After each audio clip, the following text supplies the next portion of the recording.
Jesus freak here. Now, I thought I'd mention a few things. Now, a lot of the time you hear people talk about the received text or the majority text or the critical text.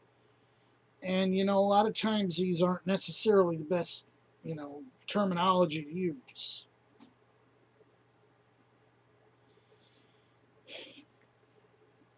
The received text is basically, it's based on a majority line of manuscripts, although it's a minority of this majority. It's basically Erasmus worked from 6 manuscripts, and there was a few here or there, but it's a reasonably good representation of the majority line. It's not perfect. There's some differences.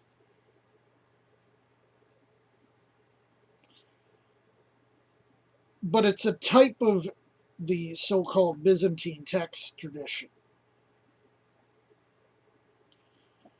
And then you have the so-called Alexandrian tradition, which I don't think is a real thing. I think it's constructed.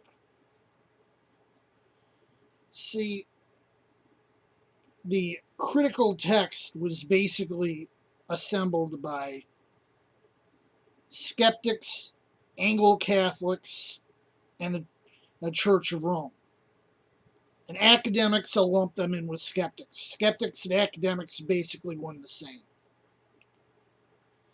And when you have believers edit the text, it comes out much closer to the Textus Receptus.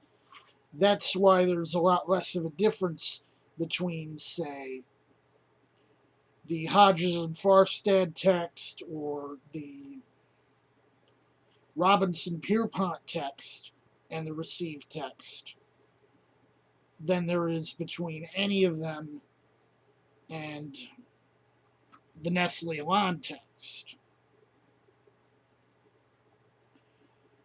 Now,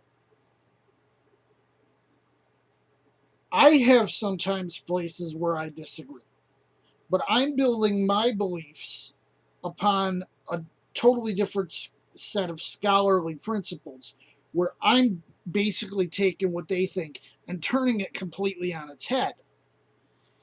The skeptics believe that the weirder readings or the shorter readings are more likely to be true. I believe that the shorter readings are probably dropouts and the weirder readings are probably corruptions. But there are places where I believe, if the evidence might be overwhelmingly in support of a minority reading or something that's not in the standard text. And this isn't a New Testament matter, or necessarily, although it does apply there too. For example, I'm going to pull up the King James here. And this is one place I think that the Masoretic Hebrew text had a dropout very late.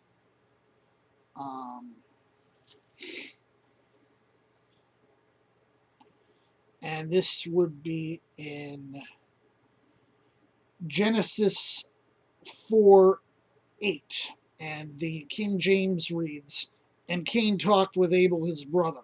And it came to pass when they were in the field that Cain rose up against Abel his brother and slew him." Okay, it's reasonable. And there's nothing particularly wrong with it. And this is a Challoner except in the Psalms. So, it's a Catholic Bible. So I'm going to look at the same in Challoner. And it says, "And Cain said to Abel his brother, Let us go forth abroad. And when they were in the field, Cain rose up against his brother Abel and slew him." And you'll find that pretty much every single one of the ancient translations has some variant of a phrase like that. I believe the usual translations let us go out into the field at that verse. So what do I think happened? I think after Jerome did his translation, which all signs point that Jerome's Old Testament was translated from something very similar to the Masoretic text and probably an earlier version of it. So I think at a very late date it dropped out. Someone probably slipped his eye a bit and lost a couple words. This kind of thing happened frequently in those days. But that's, relatively minor. And here's a rather bizarre example. In most copies of the Textus Receptus, there's half a verse missing in 1 John. No, I'm not talking about the comma. I'm not talking about that. 1 John 2:23. The Textus Receptus, at least Erasmus, I'm not sure how far down it goes, but the second half of the verse is missing. They actually said, we think this verse belongs here as it is. They took it, I think, from the Vulgate. But for some reason they put it in italics. So you have, whosoever denieth the Son, the same hath not the Father. And then in italics they write, but he that acknowledgeth the Son hath the Father also. And some might say, well, it wasn't in the Greek they used. Isn't that a strike against it? No, it's not, because it's in other Greek manuscripts. And generally, my rule of thumb is, unless it's really weird, as is the case with the Codex Beza Codex of Acts, which is really, really, really bizarre, I tend to prefer the longer readings.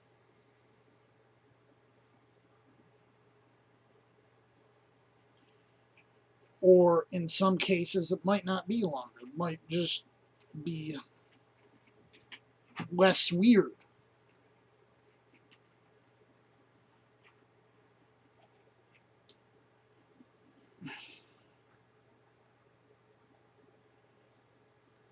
I've mentioned in other places Deuteronomy 32:8. The reading you'll find in Hebrew and in the Vulgate is generally some variation of, when the Most High divided to the nations their inheritance, when he separated the sons of Adam, he set the bounds of the people according to the number of the children of Israel. And there's at least two sources we know of that have another reading. The Septuagint says the number of the angels of God, and a little fragment was found at the Dead Sea that says the number of the sons of God.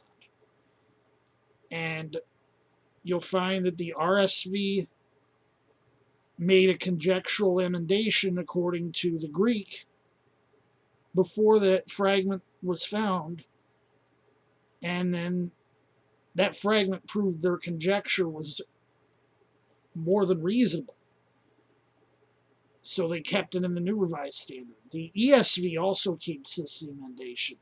So if I were going to translate this verse, I'd probably have it read something like, when the Most High divided to the nations their inheritance, when he separated the sons of man, he set the bounds of the number of people according to the number of the sons of God. What I think happened is someone, for some reason, dropped a couple extra letters in because, Israel ends with the same letters that make up the word for God, EL.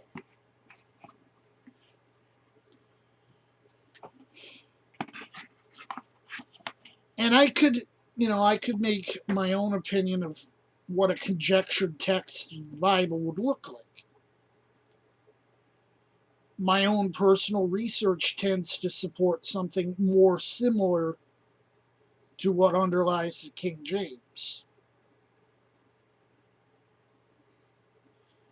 I mean, I appreciate the Old Testament and the New Revised Standard for its scholarship, but the big problem with the New Revised Standard and the Old Testament is its language. It tries way too hard to be politically correct.